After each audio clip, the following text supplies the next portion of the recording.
On 3, 2, 1. Okay, so now we are live. Okay, thank you again for those who are waiting, who have been waiting for our webinar to go on live. We had some difficulties, but nothing stops us. So now here we are again. I would like to welcome Ted and Adi again, and I think they have they have some important message to tell us. Hi Adi. So I'm just gonna let both of you do the magic, okay? And I'm gonna go and put the link to our audience in Facebook. Yeah. Okay. So go ahead, Ted. Would you like to start? I'll let Adi begin. Okay. All right, Adi. Say Okay. something. All right. Sure. Thank you, Ted. It's always fun to have Ted on board because I'm like a great team with Ted. We've been together for quite a long time. So Ted is actually one of our most senior teachers and trainers because Ted has been with us for quite some time since about 2003. I believe you were not born yet, even everyone. So I think it's a great opportunity for me to be able to work with Ted. We've been traveling to many different places, to beautiful places, to train teachers. So Ted has been training teachers, more than 1,000 teachers around Indonesia. So we've been traveling to Sumatra Island, we've been traveling to Borneo Island, we've been training teachers in on Java Island. So we've been almost everywhere with Ted. So Ted is also actually a very active teacher until today because he's still teaching many students both in private and also at schools. So Ted is actually a practitioner until today. And we are going to share a little bit about how to become a great leader. So I think Ted will give you a little tips on the topic that we're going to talk about today. The topic is that you can never convince other people unless you convince yourself. So I would like to over this to Ted. So Ted, over to you. Thank you, Adi. Yes, we've been together and traveled together, taught many students, and hopefully, and many teachers, I should say, and students who were teachers who were students, is what I'm trying to say. Okay. And hopefully, we've been beneficial. So, my topic is about being a leader. And everyone has an opinion about who a leader is.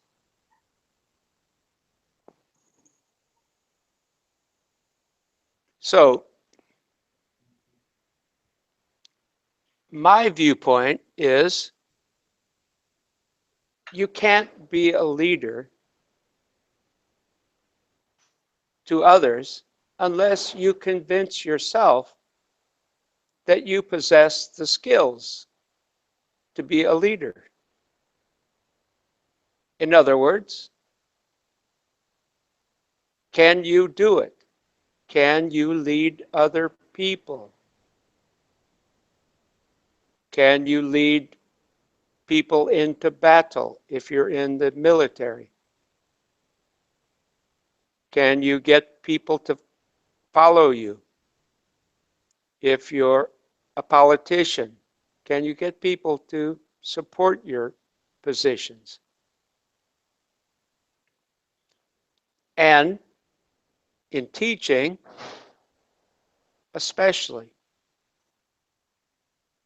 am I confident that I can teach the students to whom I'm entrusted to teach? Their parents send them here every day, and they trust me and my fellow students to teach them. Am I capable of doing that? If I have no confidence in my ability, the children may suffer. But if I have confidence in myself as a teacher, as a leader in the classroom,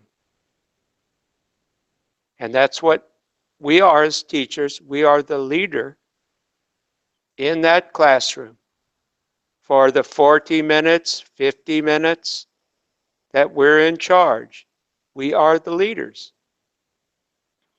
And if we have no confidence in our ability, don't underestimate the children, the pupils. They can figure it out in a heartbeat. So I want to talk a little bit about what an acronym as PMA. PMA, just like FYI is an acronym for your information. PMA is an acronym for, I'm going to give you 15 seconds.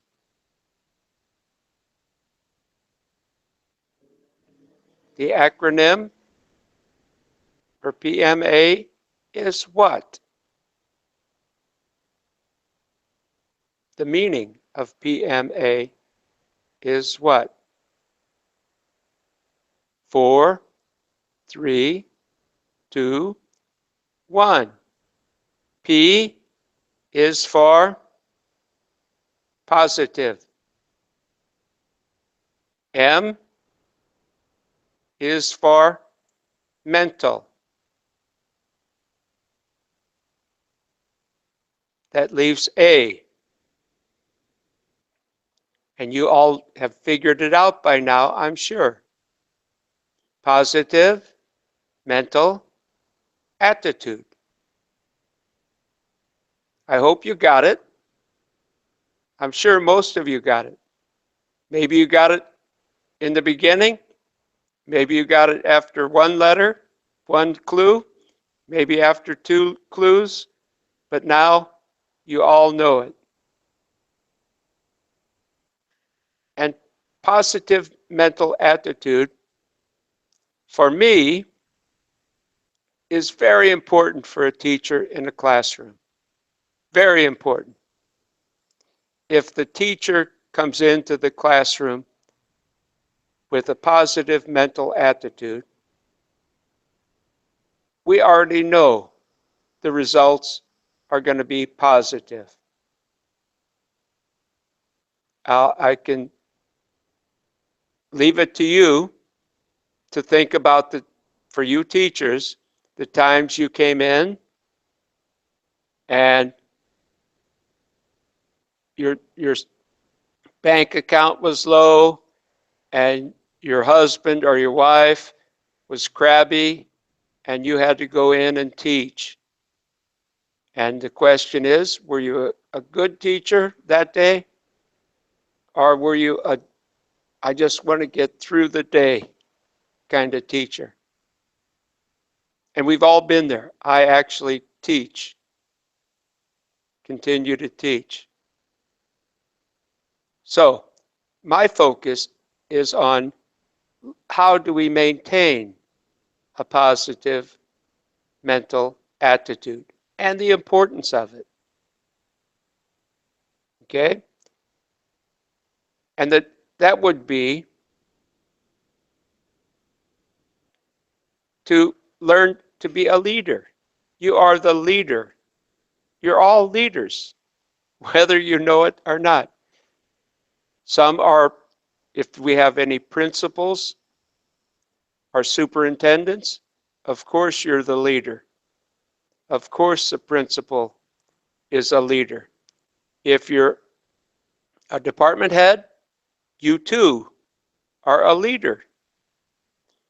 And for people like me, just plain old simple classroom teachers, I am a leader. I am the leader of my class for that 40 minutes, for that 1 hour, on that day of that week. And we must remember that, right? Positive mental attitude. If I want to say it another word, I would say we could substitute confidence. Confidence in our ability. Now, if I may continue,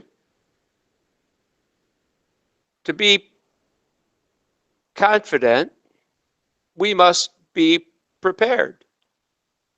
Is that not correct? If you want to be positive, you must be prepared to go into that classroom. And if you're confident and you're prepared, you can have a positive mental attitude. Guess what? Positive mental attitude just is very contagious. And if you're positive, your students become positive, and before you know it, you've created a situation where everyone is eager to listen to you and contribute to your classroom. So, I want to end right now, and I'm from the United States, so I like basketball, and I played basketball before most of you were born. So, think about this basketball analogy. If the game is tied and someone brings the ball down the court and they're fouled and the shot doesn't go in, but the referee blows the whistle, calls a foul. And so the time is up and you get one shot to win it. Or in basketball, if you're shooting, you get two shots. So the game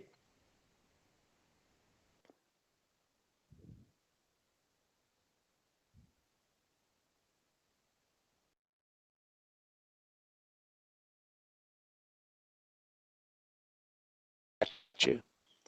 You miss the first shot. One's looking at you, and I want you to think PMA, the people that say, give me the ball. I want that ball. I can set this free throw, and I'll win the game. Those are the people with positive mental attitudes. And we, as teachers, should embrace that and say, give me a tough classroom. Give me the hardest classroom. I can teach it. I can't wait to educate and help.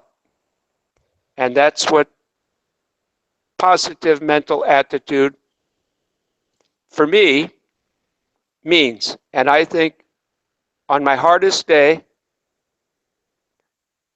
when I say, what am I doing here? Why do I do this? A little bird comes into my brain and says, PMA, mister, PMA. So remember that, and I hope it helps you. Thank you. Thank you so much. Let me just check. I think Adi, I think Nabila may not join us today. Yeah, but that's all right because yeah, we will. I shall do another session with her. But thank you so much, Ted. I think that that's very useful, especially My for pleasure. Yeah, especially for new teachers and new trainers. And just quoting our incidents just now, yeah, if we don't have a PMA, a positive mental attitude, we would have stopped there. We would not continue with this webinar, right?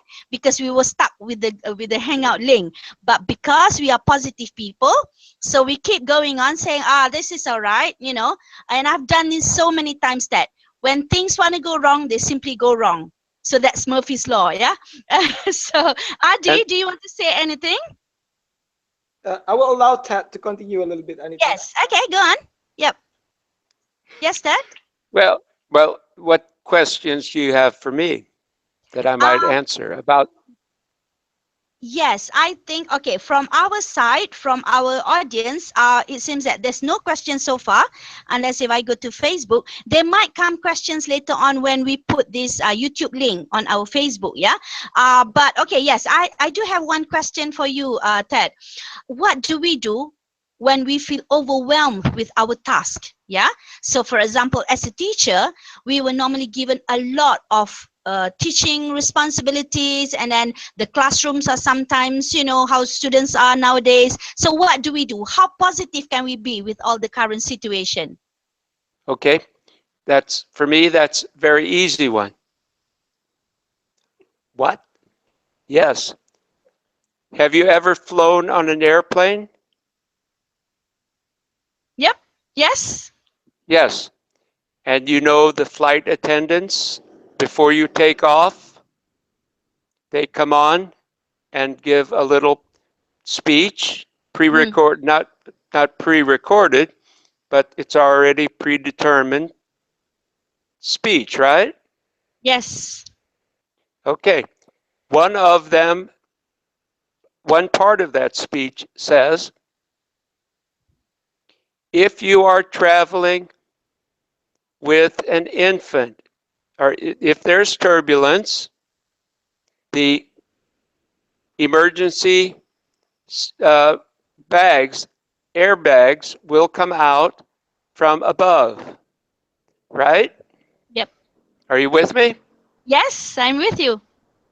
In the case of an emergency over water, the uh, air mass will come out, Mm. right?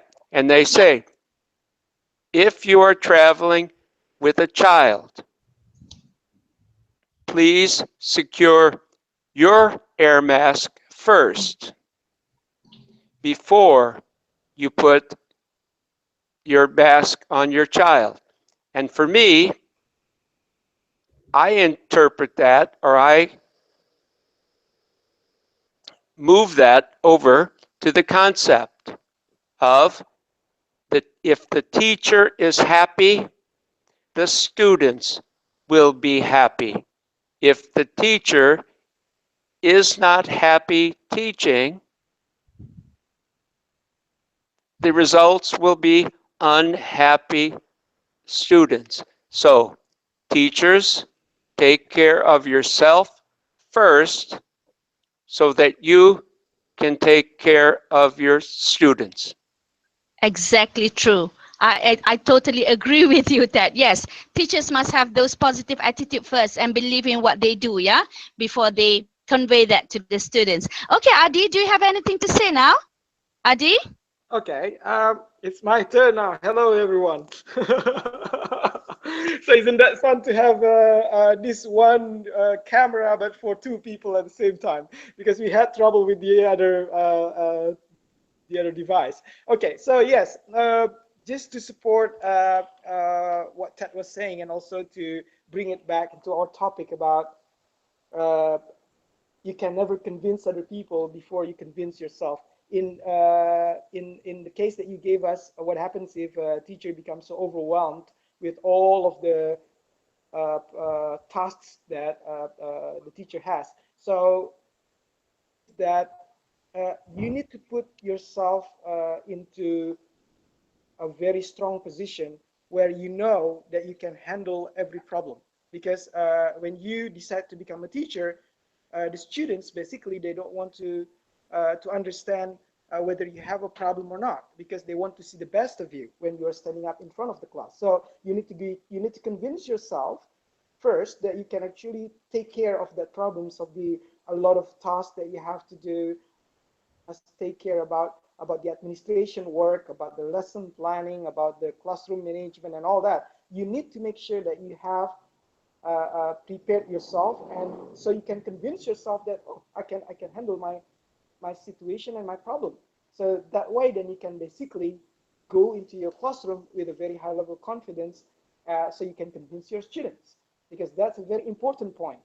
Um, and back to the idea about being a leader, when you become a leader, the same case happens, right? I mean, the same situation happens to you. You will be given so many tasks.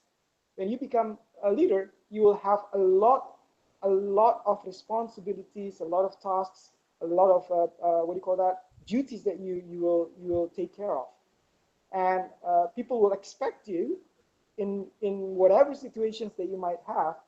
You still lead as a good leader. So it's important for you to convince yourself first. It's important for you to convince yourself before you can convince others to follow you. Leadership is all about influence. It's all about influence. When you can influence people to follow your way, then you have a good leadership. The same thing happens to a teacher. Teacher must have a very excellent leadership skill. Why? Because you need to convince your students to follow you, to follow to follow the instructions you give them, to follow the tasks that you give them, to follow the activities that you give them, you have created for them. So all of that needs to start from the teacher. So you need to convince to your own capability, to your own competence, to your own skill, to your own knowledge, to your own workplace attitude. Because competency requires three, KSA, attitude. And that makes you become a great teacher, because then you know what you can actually, what is that, what you can actually deal with. Okay, so I always believe it's important for you to convince yourself first before you convince other people. Okay, this applies to any kind of situations in our life. All right, I think that's my point, Anita. Oh, Ted would like to say something. Here comes Ted. Yes, go on, Ted. Sometimes when we do things outside the classroom, teaching, seminars outside, or webinars outside the classroom, it seems so simple. And as a working teacher, I just want to remind all of the teachers that are watching this, who are saying right now, oh yeah, it's easy for you to say that in my class on Monday morning. I understand that. And take from our comments, our suggestions, our ideas, take the good things, the things that apply and can apply, because it still is your classroom. And own your classroom and run your classroom. But yes, it's a very difficult thing sometimes to get through a day. So I don't want to say, if you follow all of these tips, your life will be a wonderful life as a teacher. That's not true. So I want to make sure that the teachers understand. We understand what a difficult job it can be, but also what a rewarding job it can be. And for me, my goal in doing this is to just, if one teacher or every teacher picks up one little thing that can help them become a better teacher or can help them improve their life, because I'm going to practice this policy, then we've been successful. But I understand a teacher's life is sometimes very unrewarding, but personally, I think most teachers feel self-rewarded. Thank you. Okay, thank you so much, Ted. I think that is so useful, especially to the viewers who are viewing us. Yeah. So for the record, I think we have about 15 people watching us right now, and I think that's quite okay. You know, considering that we gave the link quite late. Adi, I think we are wrapping up now. Yeah. Because later on, this recording will be put into our group. Yeah, and then Okay. I will decide with Nabila later on when when she wants to come on board. And if you notice, it's better to have only 2 or 3 people on the account with the free Google Hangout. Mm, Yeah, it's clearer and it's better. Like for example, this okay. is very clear between you and me. You know. Mhm. So yeah. So I think thank you so much, Dad, for your time. And Adi too, would you like to say something? A closing remark or something? Well, thank you so much, Anita. It's been a great pleasure. As usual, I know this is a trial, but like you said, PMA, and like Ted said, it's PMA. Okay, positive mental attitude. Just start and give it a go. If there is a problem, let's tackle it. Don't be Yeah. afraid of problems. Believe in yourself and convince yourself so people will follow you. Okay, be a great leader. Thank you so much. Thank you so Okay, much, Anita. signing off from Kuala Lumpur here, Malaysia, and Adi is from Indonesia, and Ted over there too. Okay, so see you guys later. Yeah. So thank you so much for today. Bye All right. bye. Hope. Thank Yeah. Goodbye. you. Bye. Bye bye.